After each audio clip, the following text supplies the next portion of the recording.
mean, it's a few minutes after. So, for all of you that are new, this is the Game Design Live Chat. I'm Carla Kopp. I run Weird Giraffe Games, Galactic Raptor Games. I'm a designer, developer, publisher. And today we have the amazing Julio. He has designed like a ton of games. What is it? Control that's coming from Pandasaurus. There's Holy that's is with Floodgate Games, and I mean, you have so many amazingly weird and different prototypes every time I see you. So you can do a better intro than I can. So Julio. Well, thank you, Carla. Thank you for having me, first of all. And so my name is Julio Nazario. I'm a designer. I'm originally from Puerto Rico. I currently live in North Carolina, in Asheville, North Carolina. I'm part of the Game Designers of North Carolina. And like Carla said, I guess I've been designing at this point. In July, it's going to be 3 years since I started designing. Which for some people it might be a long time, for some not so long, but for me it's felt like a short amount of time because I just had a lot of fun doing it since I started. But like Carla was saying, I like to design games that are unique in a sense. It can be any sort of uniqueness that comes into the design. I like to explore that.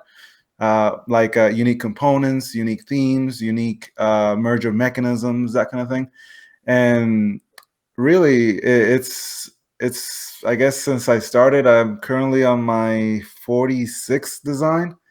So in 3 years, it's come to a little more than one game a month, and it's been a lot of fun.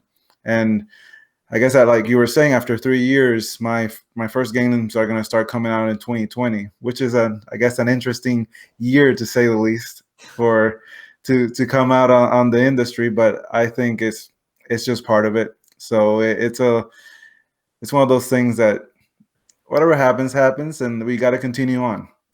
But yeah, that's kind of my intro into game design. I guess I didn't say how I started in game design. Like I guess like everybody else, it just started with an idea. I started playing board games probably 2 years prior to that, and I had an idea. I'm an engineer for the Forest Service, so I had an idea. I was out walking with a coworker, and he was talking about all these types of trees, and all these trees had color associated with them, like blue spruce, red maple, yellow pine, black walnut. And I'm like, I know Catan. There's all these trees are associated with colors. So there's probably a board game in there somewhere, and that's kind of where my first design, Timber Tactics, came into fruition. So, and after that, it was kind of like a explosion of ideas and a whole lot of fun. Like I was saying before we started, I'm a big extrovert, so I just like meeting new people and just bringing people together. At the time when I started, I was in Tennessee, and that's kind of where we met, I guess. At the time, I was in Tennessee, and I started like a board game design group called Tennessee Board Game Designers, and that's kind of how I started, like a way of play test with other people, and more people got into it, and then I moved to North Carolina, and that's where I touched base with game designers in North Carolina and started a chapter in Asheville, and that has been a whole lot of fun because there's always so many people out there that they just like me, they just have ideas, they just need a medium or a group of people to share it with, and that's how this all started, to say the least. Mm-hmm. Yeah, I like to joke with Julio that like he gets all of his ideas because he spends all of his time walking alone in the forest. Who knows what uh, he actually does? you're spot on, really. I mean, we just so much, we just as people spend so much of our time stuck in our own minds, but when you have so many things surrounding you and everything just get bugged down, and you don't get that time to analyze what your mind is going through. But whenever I go out, I drive a lot for my work. I work mainly in roads, so I drive a lot of roads, so I spend a lot of time just thinking, and that does help me reevaluate my thoughts and whatever ideas I come up with. The brain is a powerful tool, so it's definitely the best one to use when it comes to game design. So, we have a few new faces here. If anyone wants to introduce themselves and maybe say a game they're working on, now is the time, and no one has to. Just do it if you feel like it.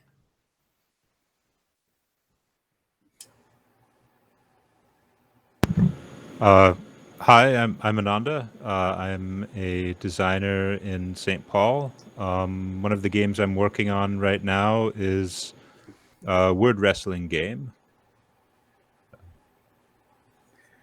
You said wood wrestling? Word wrestling, like Oh, it's okay. like a word search, but people are wrestlers moving around.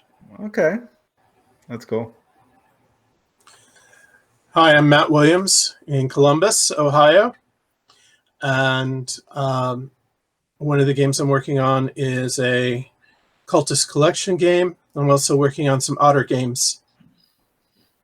Oh, I see what you did there. Outer games, huh? Yes, I actually was able to get the domain name ottersatisfaction.com. Nice. Hey, having the right domain makes a difference. Right name for sure. I mean, I love alliteration in game names. So same with word wrestling. That's a good one too.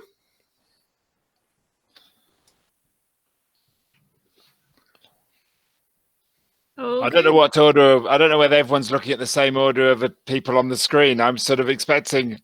I can't see me at all, so I've no idea where I am in the hierarchy. Talk if you want to talk. Go ahead. My name's Ian. I'm in the UK. I've spent a lot of time playtesting in Tabletop Simulator over the past 2 or 3 months. We've got the virtual playtesting Discord server on Thursday nights, which although we're running sort of UK time, so evening UK time, we've had an awful lot of people from the States joining in because they can start sort of midday and then just carry on late into the night. That's So cool. that's been really good.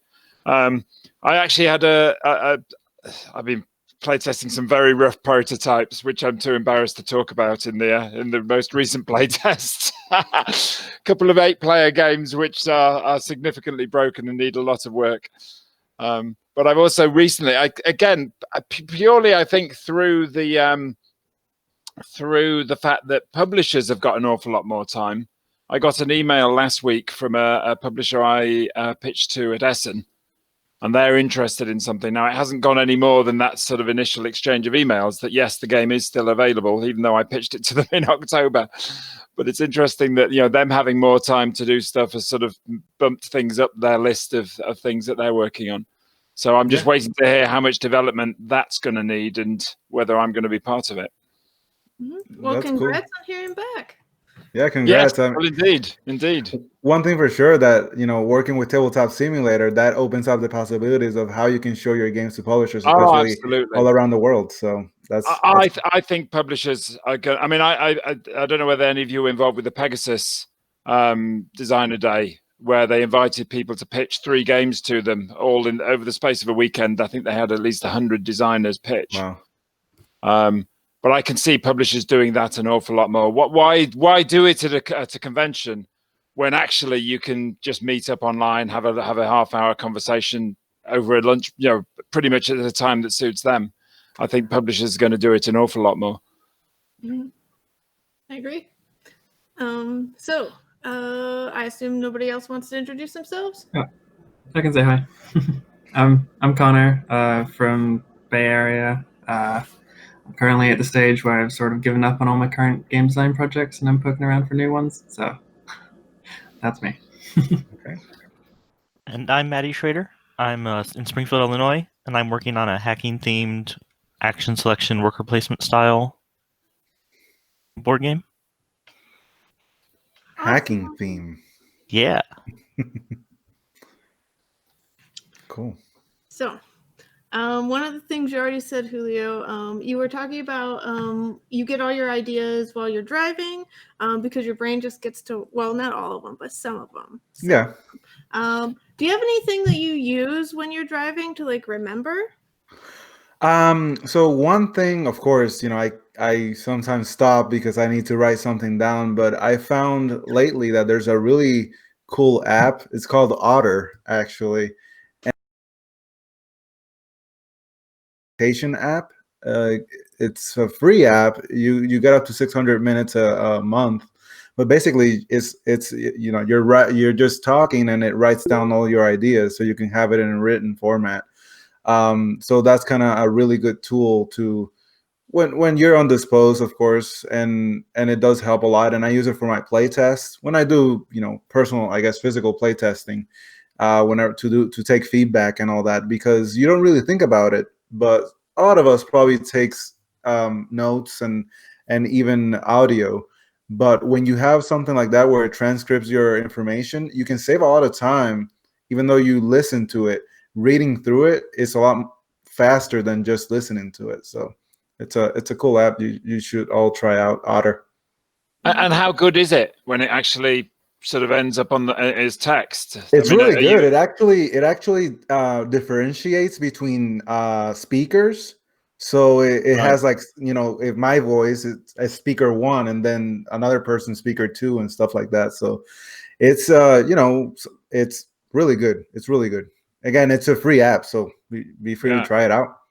Yeah, I really like the whole differentiating between people, because if you just got a big wall of text and it's oh well, who said what and who cared, it would make it really easy to say oh yeah, speaker 1 said this one at the beginning and then an hour later they contradicted themselves, or they changed their mind, because playtesters do that. Yeah, and still, I mean, ultimately, as a designer, when you're taking feedback, it's ultimately your responsibility to do what you can with that feedback. Mm-hmm. So, you've been designing games for 3 years now. Are there any major differences or changes that you've made between the games that you designed in the beginning and the games you're designing now? That's a good question. I guess one thing, and you probably remember, when I first started my first year, I started posting 1 tip a day of things I was learning throughout that whole year, and it's actually a document that I've saved, and I've been thinking about probably at the maybe 4-year, 5-year mark, revisiting that and doing a whole what I learned starting out and what I know now. But I guess to answer your question right now, I would say when I first started, I was usually using reference of games that I knew. And it was very limited at the time, and to some sense, and still limited now. Because one thing I did like was that if everything felt new when I was designing something, even though when I was playtesting and somebody told me, "Have you played this game?" and my answer was almost always no. It's still one thing that I really enjoy when I'm thinking of an idea and I try it, and even if it's something that's been tried before, just giving it my own twist without even knowing that it existed, it's enough to make it unique in my eyes. But I guess when I first started, I was doing a lot of big table presence games because me being an engineer, I liked doing the construction aspect of board games and having that 3D spatial interaction in games. And I've still doing that. However, I'm kind of, with the limits that we have right now, I'm kind of, well, let me focus on the games that I can try out, because what was it, Ian that was saying, or Maddie, sorry, it was that, with everything going on, that you can play test and it's faster and all that, and pitching to publishers. Yeah, it was Ian. That it's easier because you have all these tools that you can do. But for me, a lot of my games, it's actually very hard to get it to a digital media to pitch it or play test it.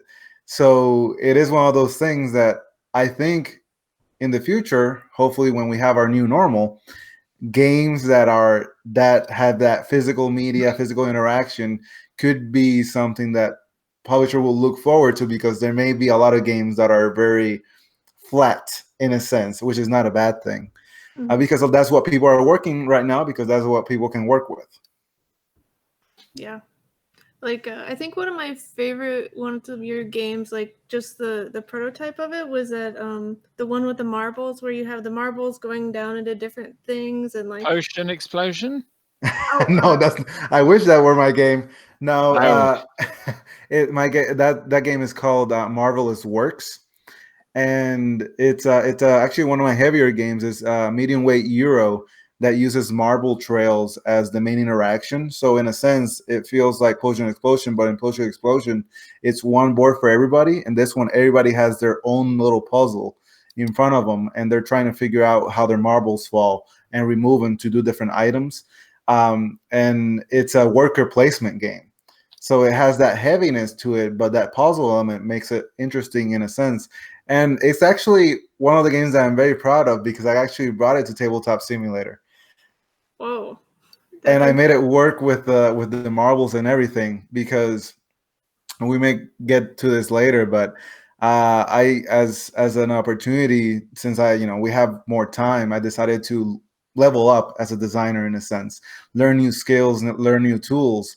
And I got myself a 3D printer.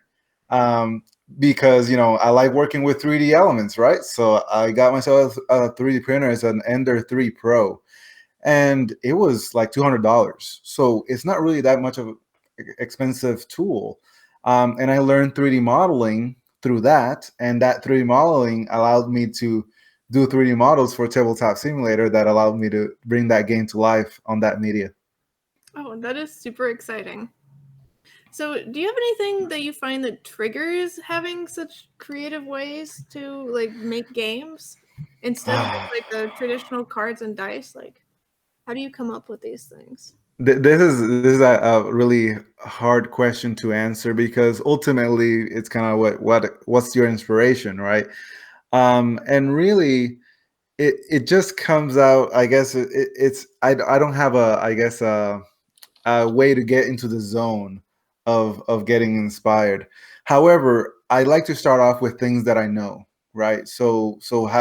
Thinking back to Timber Tactics, I started learning about these things, and that's how I got inspired to work on this game. And one of my games that's coming out, Holy Festival of Colors, that one started. I got inspired because I was in a conference where there was a Native American speaker, and he was talking about how in their culture they have 7 directions instead of our normal 4.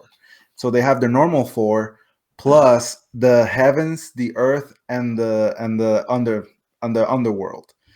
And I thought those 3 directions, it would be a cool way to have a board game that represents those 3 levels of those 3 directions, plus using the other 4 normally. And that's how the World Tree came about, which used shamanism in a way which is very similar in their beliefs in that. And ultimately that turned into Holy Festival of Colors, which uses a 3D 3-layered board, and you're spreading colors around to the different boards, and it's a very colorful game. But it's really about again, going back to the whole listening to things. Anything that you listen to has a little nugget of wisdom that can spark that inspiration. It's just about taking the time to analyze that information and just think, if it's something interesting that sparks something in you, just think about it, maybe do some research, and that can help you a lot in coming up with some design ideas. Mm-hmm. So Matt had a few questions. He asked, do you have any processes or flows which you use for developing your games? Well, my big process, like I was saying earlier, would be doing a lot of, I would call it mental playtesting. Because like I said, the mind is a powerful tool. So you can actually come up with different little elements of the games that will not work based on how you're thinking of the playtesting process. And that's where I start. So I always kind of think about all the different things. And this is something I wouldn't recommend, but I do it. I try to come up with something that works before I even take it to the table.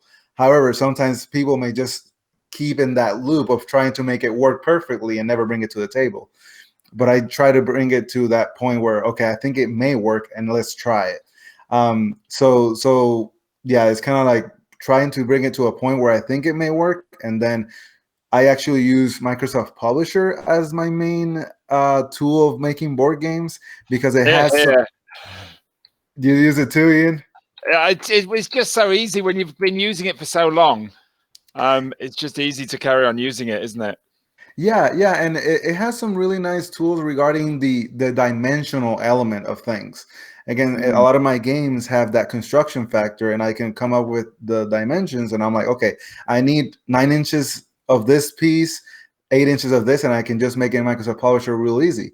And that has actually allowed me to come up with I guess easier ways to do like layouts and stuff like that, because once you get a couple of games under your belt, there's a process, like they were asking, and not just the game design element, but also the rules writing part of games, the play testing part. It's definitely, once you get to something that works, you can definitely follow it, and it can help you get the game to a better point in a faster.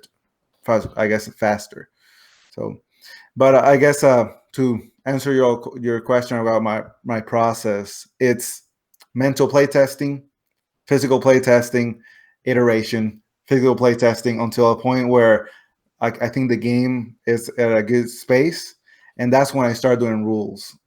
Rules is not a fun, I guess, part of the design process, but it's a very important, necessary one. So I try to have my game at a good playtesting playing state before I bring out the rules. And throughout after, when I start doing the rules, I do a sell sheet, because in my rule writing process, the first four elements, which are the name, the general details, the introduction, and the components of the game, that's where basically the information that I use to do my sell sheet. And again, saving time is an important thing because we only have so much of it. And once I do that, I start researching publishers and see which ones fit the bill. So, if there was one thing that you could tell yourself when you started designing, or that you wish you'd known, what would it be?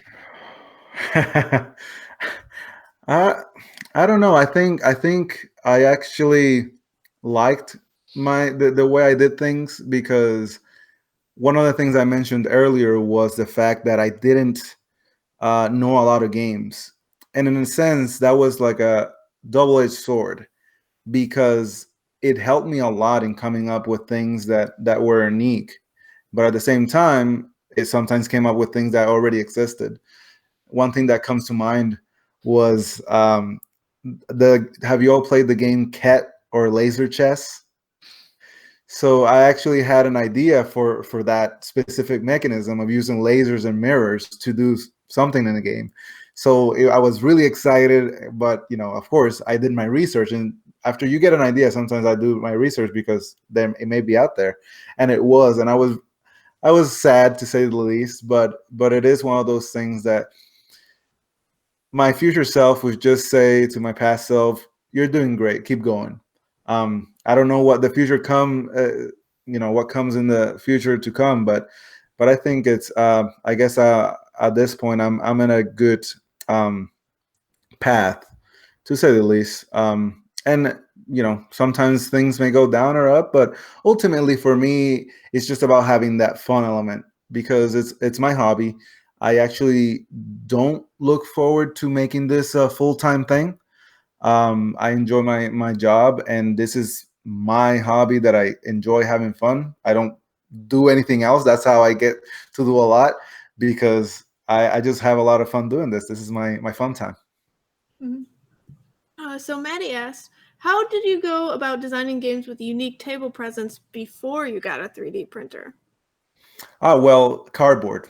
Cardboard is such a great component, and it's so cheap, really. I mean, we all order from Amazon and eBay and all that, and they bring boxes in a lot of them. And I just use a lot of cardboard at the time. And again, using that Microsoft Publisher to make those designs, so I can just print it, I glue it on the cardboard and cutting it. And that's where having a nice cutting mat and X-Acto knife was so important early on, and this still is, because that crafting component is so liberating in a sense. Going back to, okay, I'm driving around and getting ideas, just the fact that you can sit at the table and just craft something that ultimately may not work, but in the process, you can always learn something new, or maybe it doesn't work, to what Connor was saying, something that I'm shelving it for now, but later in the future, I can use it for something else. So I guess cardboard, and one thing that I've used more now is poster board. And that one is something that obviously you can't get for free, but I've actually found that Dollar Tree, for those here in the States, they sell them for $1, you know, a 20 by 30-inch board of poster board. And that's actually cuts really easy. So it helps for those nice curvy lines that you need to cut for something in your games. But ultimately, when you're doing your play, I guess your process for prototyping, you need to make something that works. That's the ultimate goal. If you want to have this nice component that brings that table presence to your game, but doesn't bring really a playable element to the game, then might as well start with the simple element, because that's the one that you want to try out before you go to something more table presency. And that, I guess that's one of the things that I always try to keep in mind with my designs, since they have sometimes have these table presence factors. How important is this element to my game? Can I use a deck of cards instead of having this big dice tower, or something along those lines? Because ultimately, if I'm going to try to self-publish or pitch it to a publisher, they want to make the best product available at the, I guess at the best value for the customer and for the public. So you also got to think about that. Yeah, I think that's what makes your designs like really amazing, is that like you have the table presence, but it's all there for reasons. Like you're not doing it just to like have something big or whatever. Like they're there, and it makes your games like so much more unique, because people come up, they're like, how does this work? And like you can do something, and they just get amazed. Yeah, thank you. From that. So Matt, he wanted to know what other tools you prefer and what you would recommend to others other than your 3D printer and the publisher. Is there anything else you use? Yes. So before I got my 3D printer, and I still do, because of course 3D printers is plastic, so sometimes you need some specialized components if you have a specialized idea, right? So Etsy was a really good tool in a sense. It's a website that you can get some like laser cut wood elements, or in the case, I needed marbles for my game, and also I needed some translucent cut pieces, and that it's all from Etsy. There's a lot of really good providers of components there, and but you also have to think about how can you use what's already out there in a different way. So you probably all know the Game Crafter, and they have a wide availability of components that you can buy from them, and you can think of ways of using those components in different ways, not just the way that they tell you they're supposed to be used as. So one of my games that I designed some time ago, it was a ring tossing game that you put these pegs on a pyramid, and the pegs that I used were on cardboard, but I used the pawns that they sell on the Game Crafter, because I was specifically looking for a component that started narrow and then had like a belly and narrow again. And those pawns are like that. So you can just push them into the cardboard, and there you have your board and pegs. So that's some of the things that you can do. But ultimately, it's about using your imagination. There's a lot of components out there that have not come to their full potential and how they can be used. It's just up to y'all how you can find ways to use them. Yeah, I think that's really cool. Like the taking some other component from Game Crafter and like being like, hey, this is now the use for it. It's not a pawn. It's this other thing. So yeah, and I also get things off of Etsy. There's a lot there, and like people with laser cutters, like I do have access to a laser cutter, but it's also 45 minutes away, and sometimes it's broken or other people are using it. But like getting stuff from Etsy means it's here in like 3 or 4 days, and yeah, and you're supporting again artists in their own way, right? They have these tools, and you can use them to your advantage, and they get something from it as well. Ultimately, for a lot of us, again, this is a hobby, so you also have to think about the economic factor of designing your games. If you're new at it, you may want to start with something simple, but at the end, it's all up to you. If you want to spend $100 on a prototype that you don't know it may work, then ultimately that's your decision. But make sure you just keep it fun. Fun is definitely the part that I want to keep there. Yeah, like sometimes it can be like a fun like adventure to try to get things to be like as cheap as possible, like searching around all the different dollar stores to see like what weird components are there or like things that could be components. I like doing that sometimes.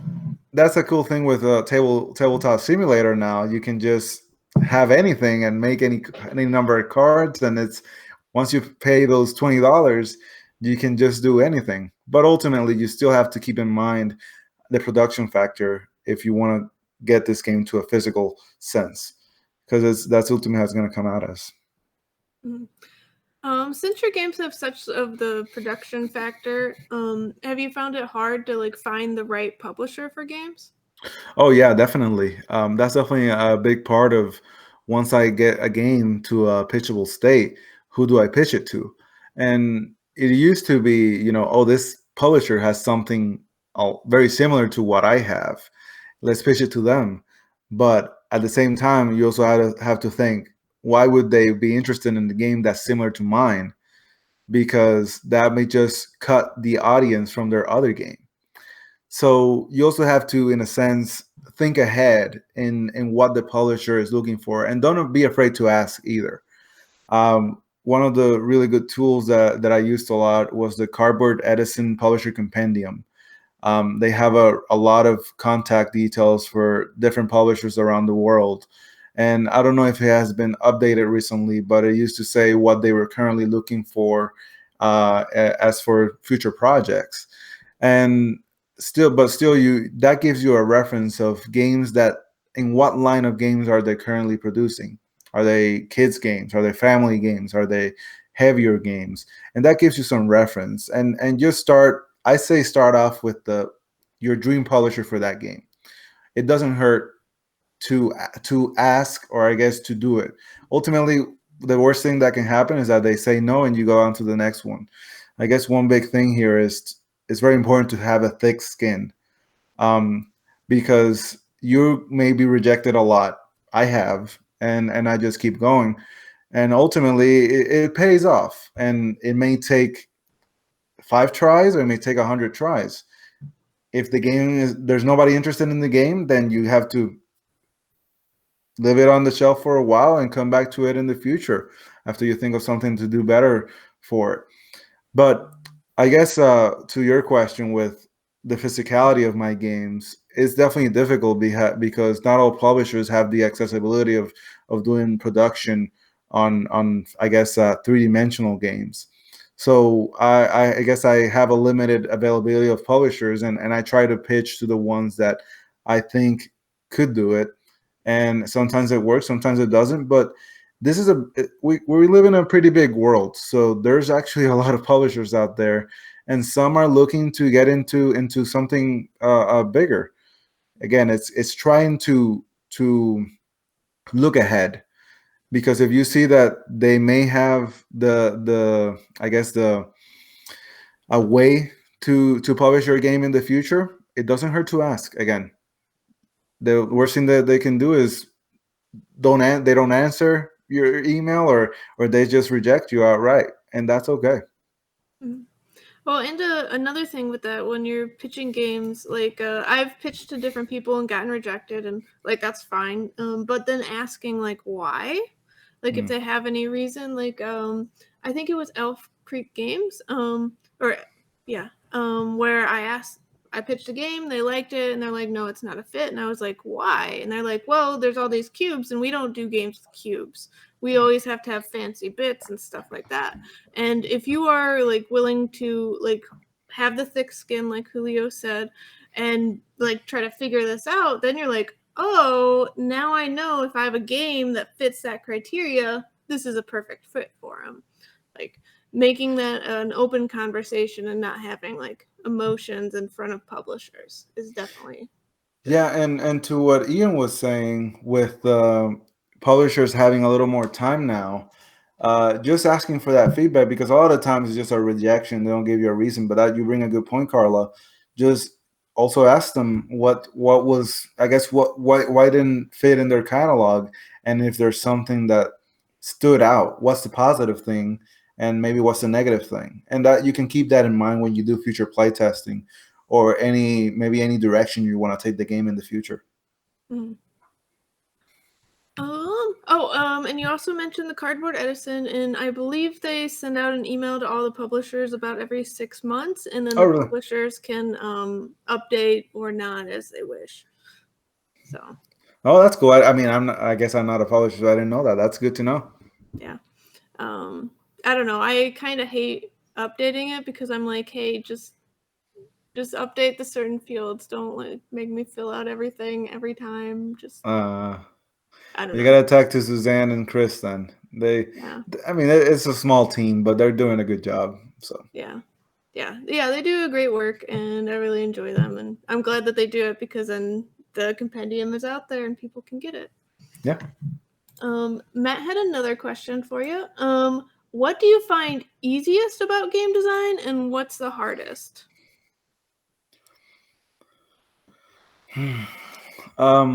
I guess the easiest thing, I guess it used to be I guess getting in front of people.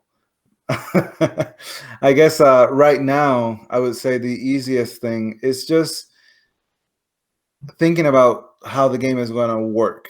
Again, mulling around in my head and finding what doesn't work quickly. And by the same time, it slows down the creation process because I need to find a way to make it work without making it more complex. Because one thing I do with my designs is simplicity is king type of deal. Like I said when we started, I'm originally from Puerto Rico, and that's the whole language independence in games is something that I strive towards a lot.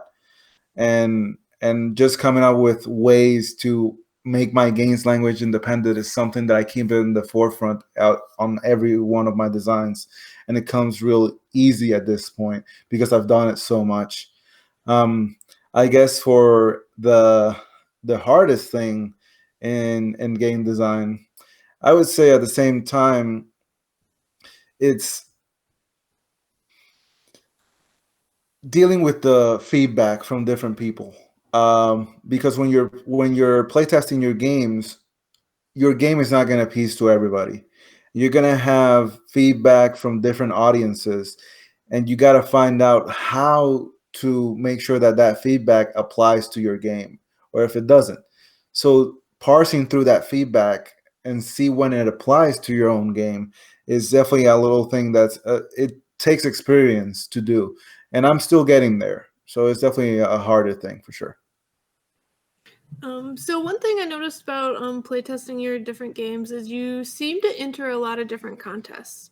How do you find so many different contests?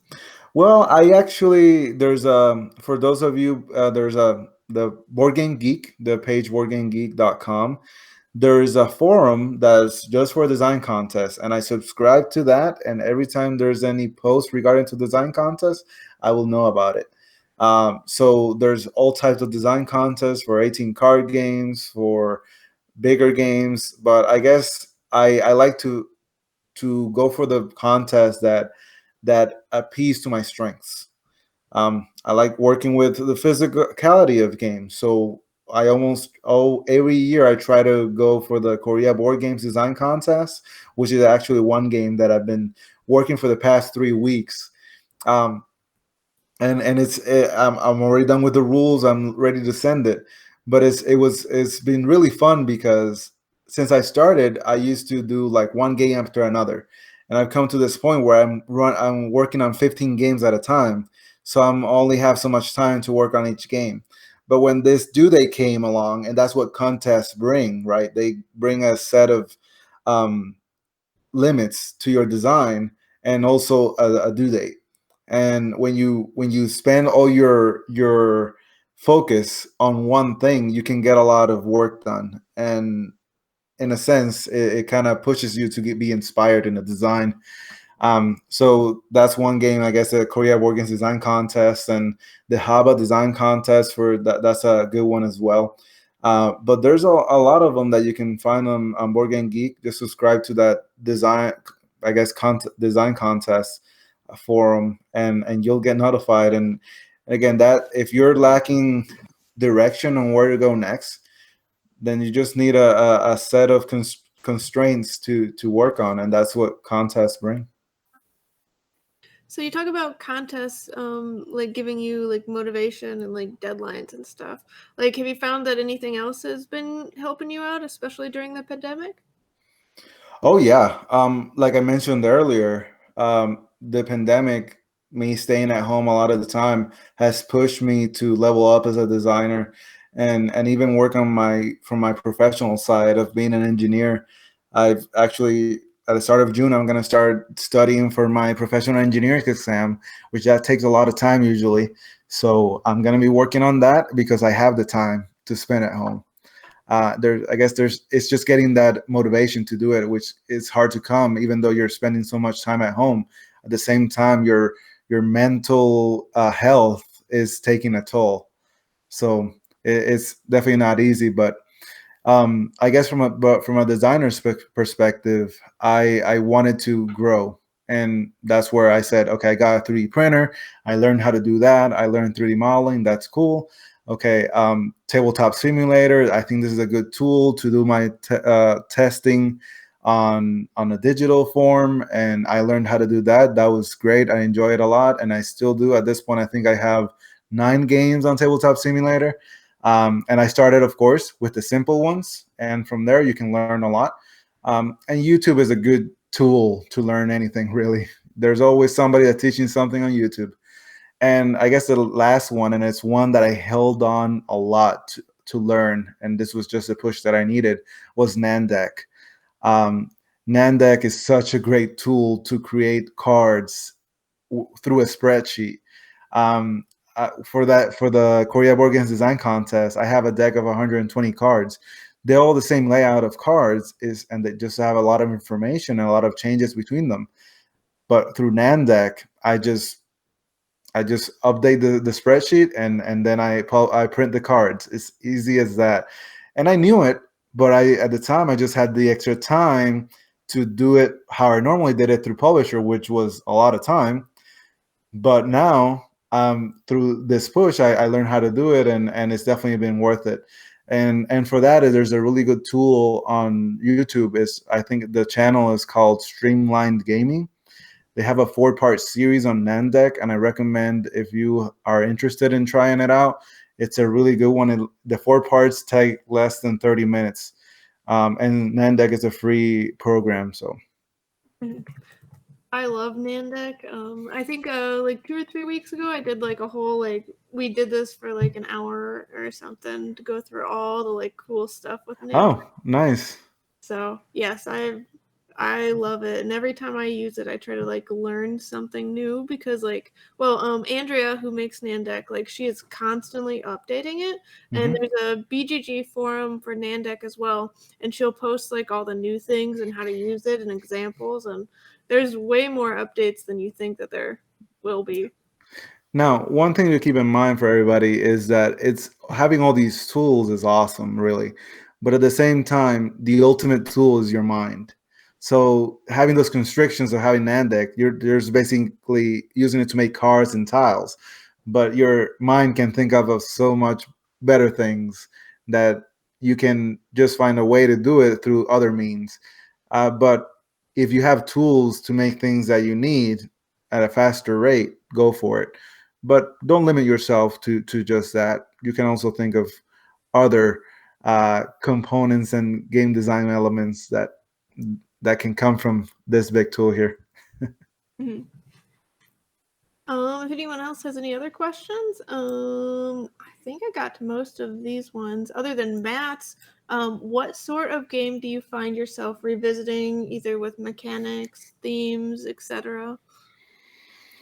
Yeah, so when it comes to components, the one that I always try to revisit, and I'm still, I guess, not done the best at it, it's magnetic components. I just love the use of magnets and how they work. And they have limits for sure, but it's one component that I've always wanted to do a good design on. I actually have a game called Yin Yang. It's an abstract game that uses magnets.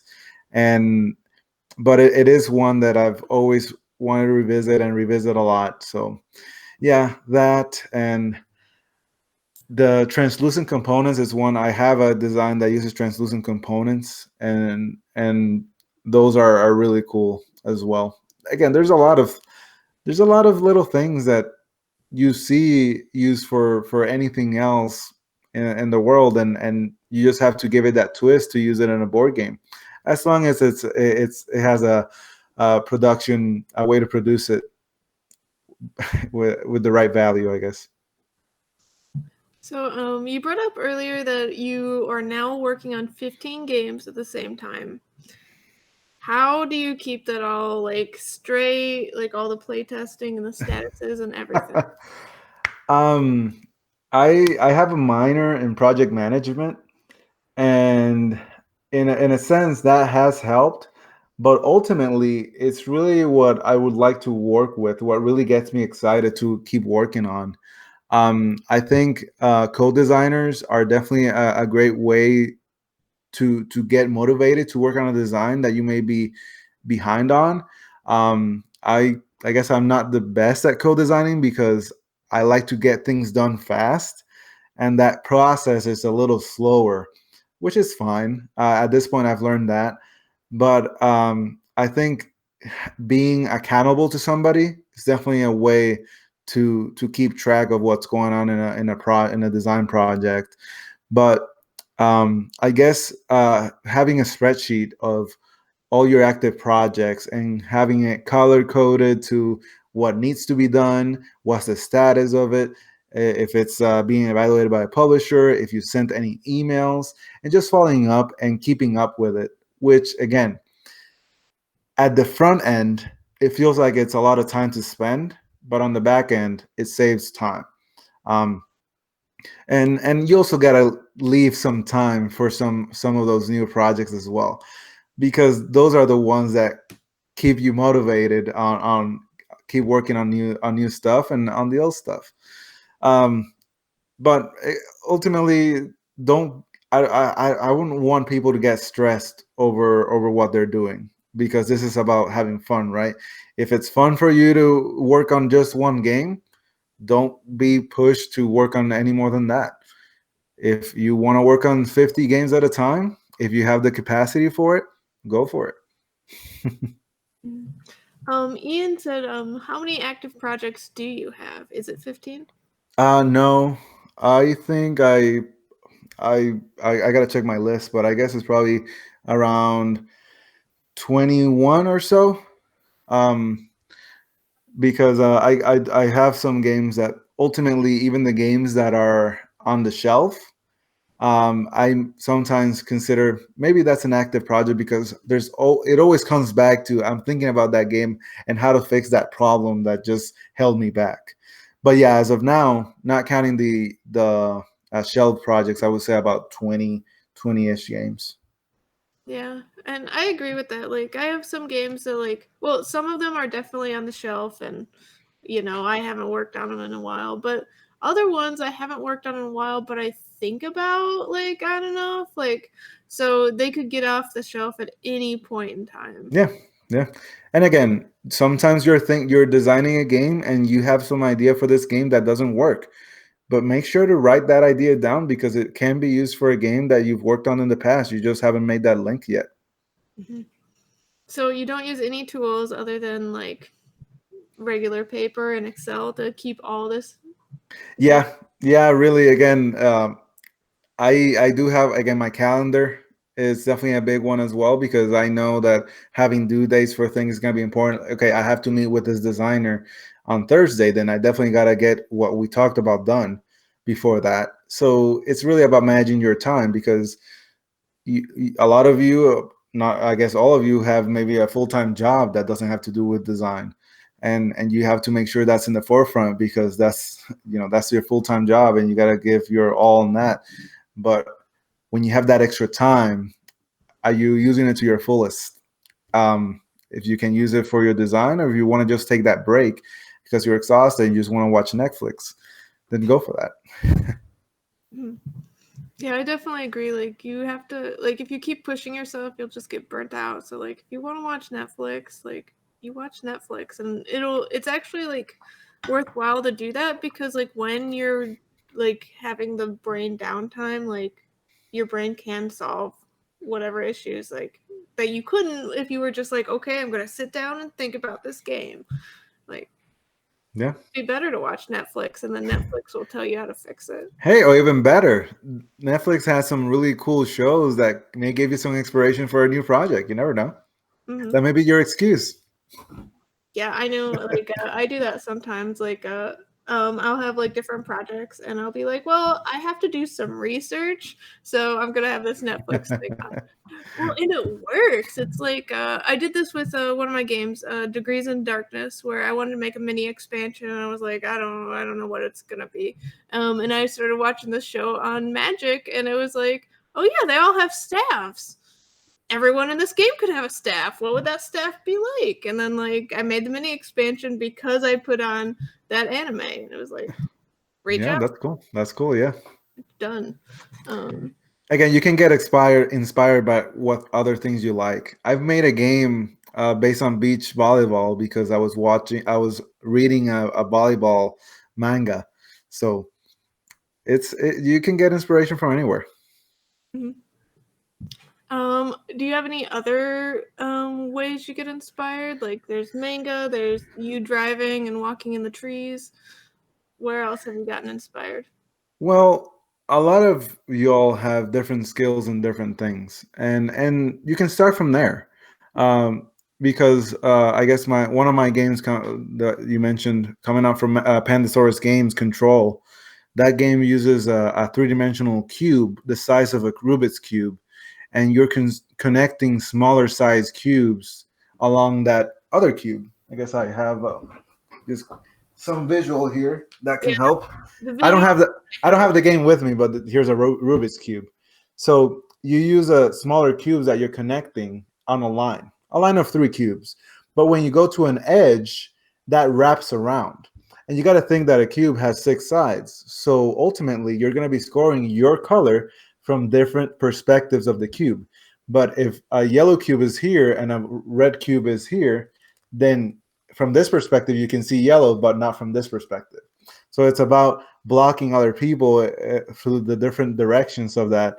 So one of the things that I do in my job is surveying. And with surveying, you need to have a strong sense of three-dimensional awareness, because you want to take geography of the land and take it to a 3D space on the computer to regrade it. And using that tool to analyze what that game ultimately was very useful in that sense. So you all have different skills in different things. You don't want to, let's say you're in accounting, you don't want to make a game about accounting, but ultimately that can help you work on a game that is very numbers based in the inside the game, not on the outside, I guess. So yeah, starting out with what you know is definitely a good way to get inspired, and then with things that you like, things that get you excited, or even things that you're curious about that you've never really you wanted to do some research on, you never knew much about it, but it's always interested you, then do the research, and that can also give you some inspiration. So if anyone wanted to reach out after this to talk with you, how would they do that? Sure. So my email is julionazariogames@gmail.com. You can send me an email there. I'm also on Twitter at Junazaru, Junazaru. And if you want to hear anything else going on, I'm also, I guess, like a monthly co-host on Building the Game podcast. The most recent episode, which airs tomorrow, I talk about my rules writing process, and I think that's a good one. So I guess again, I'm once a month I do Building the Game podcast. So yeah, that's some ways to reach me.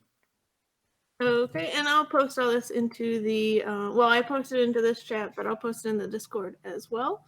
So anyone else have any final questions? Okay, well, thank you so much, Julio. If you have anything else to say, now's the time. Well, just thank you, everybody. This is definitely a first for me doing this kind of with so many people looking at me and seeing the reactions as I talk.